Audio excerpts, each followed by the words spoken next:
Olá, professora Sabrina, Campus Garopaba. Hoje nós vamos conversar um pouquinho sobre o comportamento dos gases, mas nós não estamos falando desse tipo de gás, ok? Bom, o que é um gás?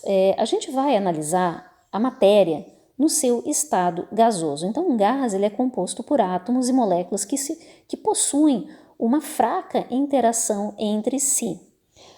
Bom, acima de tudo, é importante saber a diferença entre o que é um gás e o que é um vapor, tá? Aqui nós temos como exemplo, aqui em cima, o vapor de cloro 2, ele é um gás. O gás cloro, ele é um gás assim de cor esverdeada, tá? E aqui a gente tem uma água fervendo aí numa chaleira, tá? O que acontece? O vapor, então, é quando a matéria ela se encontra no seu estado gasoso. Por exemplo, eu coloco uma água para ferver. Esse vaporzinho que a gente vê saindo é o vapor da água. Eu posso, diminuindo a temperatura desse vapor, fazendo com que ele retorne ao seu estado líquido. Então, perceba que a matéria, a água, na temperatura ambiente, nessa situação, ela é naturalmente líquida. Por outro lado, o gás, tá? O gás é um dos estados físicos da matéria e quando a matéria ela se encontra dessa forma, em condições normais, ela é chamada de gás. Então, por exemplo, aqui eu tenho o gás cloro, tá? O gás cloro em temperatura normal, tá? Vamos supor aqui, vamos imaginar que a nossa temperatura normal seja 25 graus, tá? Temperatura normal, temperatura ambiente, 25 graus, eu tenho aqui o gás cloro, tá? Bom, um outro aspecto importante também dessa discussão é analisar quais são as variáveis de estado, tá? Então, sempre quando a gente estuda gases, a gente tem que analisar as variáveis de estado, que são temperatura, pressão e volume. O que é a temperatura? Tá? A temperatura é a medida do grau de agitação molecular. Então, quando usamos um micro-ondas para aquecer os alimentos, esse aquecimento ele não vai se dar por uma chama, como acontece quando a gente coloca uma panela no fogão. Ele vai acontecer pela emissão das micro-ondas que fazem com que as moléculas de água girem sobre si mesma. Elas aumentam a vibração dela e isso faz com que o alimento ele seja aquecido. Então veja que temperatura é basicamente agitação molecular. Bom, o que é pressão? A pressão de um gás é a manifestação da colisão de suas moléculas nas paredes de um recipiente. Então, se a temperatura é a agitação molecular, a pressão é a frequência com que essas partículas se colidem contra um recipiente, tá?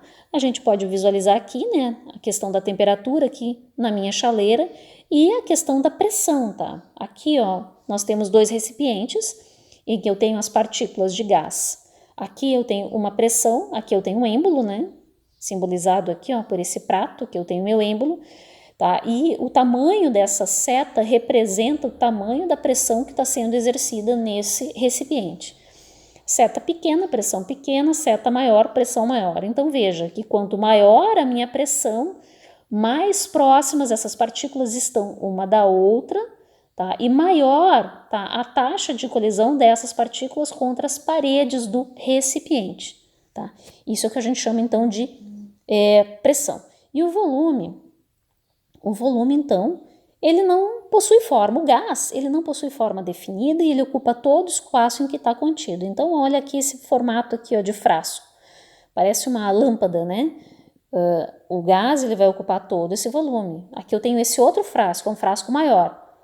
A mesma quantidade de gás, a mesma massa de gás vai ocupar todo esse volume desse recipiente. Então, ele não tem forma e volume definidos.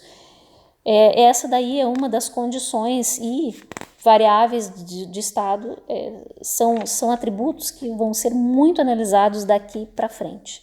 Tá?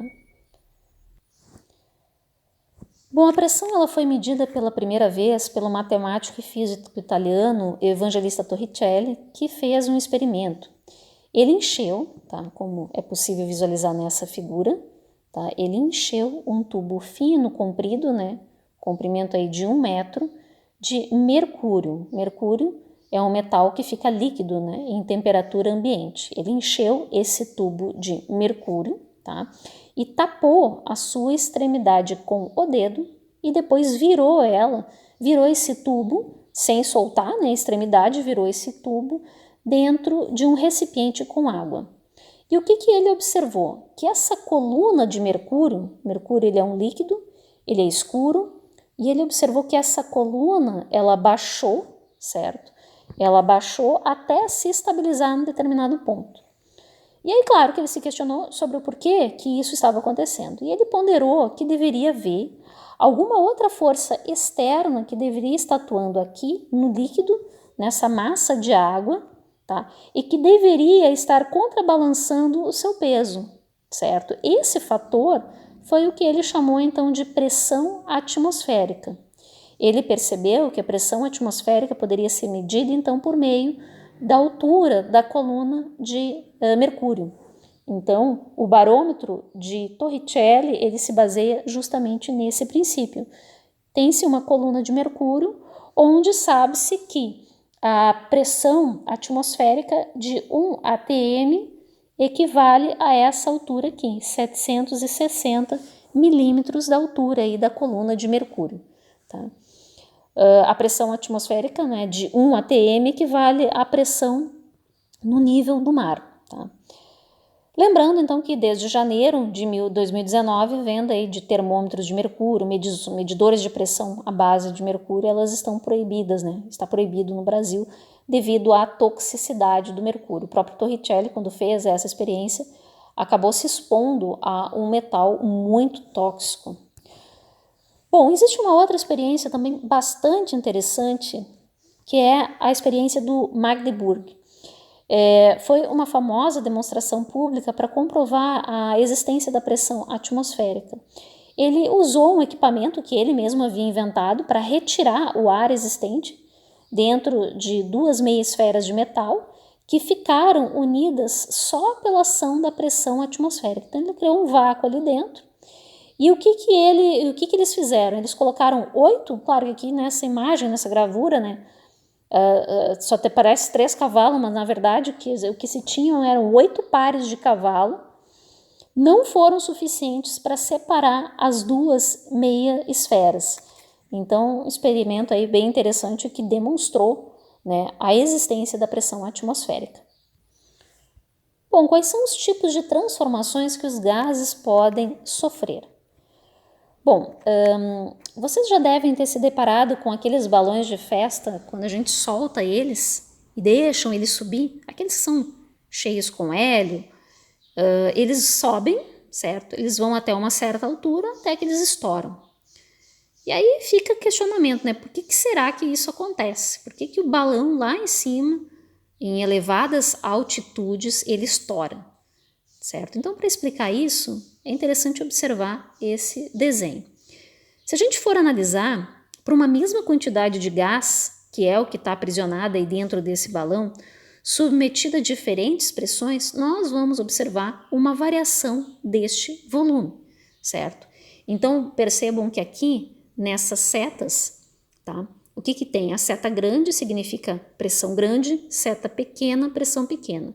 A partir do momento em que o balão ele vai subindo, a pressão atmosférica ela vai diminuindo. Essa pressão atmosférica vai diminuindo, fazendo com que esse volume se expanda. As partículas presentes dentro desse balão, elas vão tendo maior espaço para se deslocar, porque essa pressão ela vai reduzindo, até que um determinado ponto o balão estoura, né?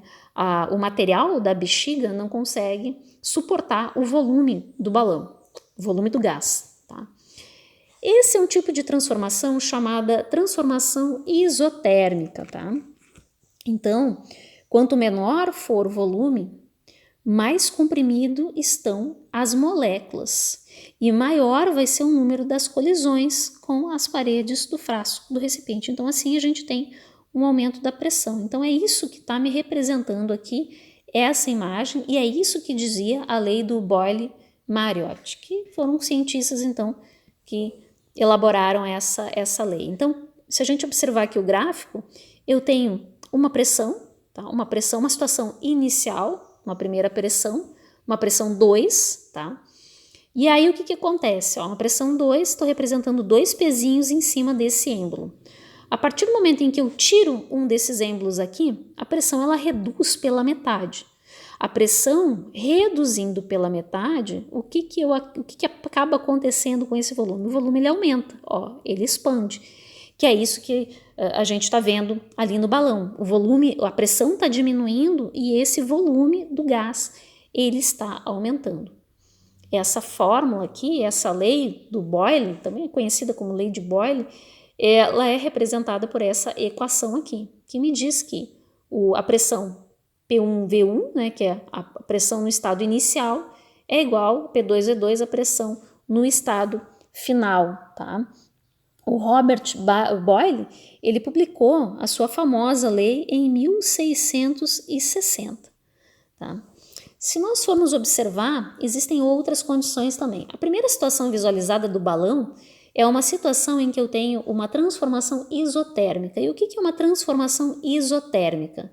Tá? Lembra que iso significa mesma, tá? Mesma e térmica temperatura. Então, são transformações que ocorrem em temperaturas constantes. Ok, pessoal? Vamos lá, seguimos em frente aí com os nossos estudos. Um abraço.